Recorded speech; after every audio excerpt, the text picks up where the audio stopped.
Hello, നമസ്കാരം. Vighneshwara YouTube ചാനലിലേക്ക് സ്വാഗതം. ഒന്ന് ആലോചിച്ച് നോക്ക്. ഈ വാർത്തയിൽ തന്നെ ഇന്നലെയൊക്കെ കേൾക്കുന്ന സംഭവമാണ് കാര്യവട്ടം യൂണിവേഴ്സിറ്റി കോളേജിൻ്റെ ഒരു പ്രശ്നം തിരുവനന്തപുരത്ത്. ആ ശ്രീകാര്യം പോലീസ് സ്റ്റേഷനിലെ റോഡിൽ കിടന്നടിയും. ഇതൊക്കെ എന്തിനാണ്? ആർക്ക് വേണ്ടി?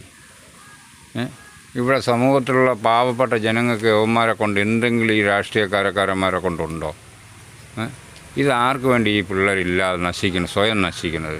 അവന്മാർ വിളിച്ചിട്ട് വെള്ളവും ചാരായം വാങ്ങിക്കാൻ പൈസ കൊടുക്കുമ്പോൾ യവന്മാർ പോയി അടിയും ബഹളവും ഉണ്ടാക്കിയിട്ട് അവന്മാർ തന്നെ സ്വയം അവന്മാരെ തന്നെ കൊല്ലുകയാണ്.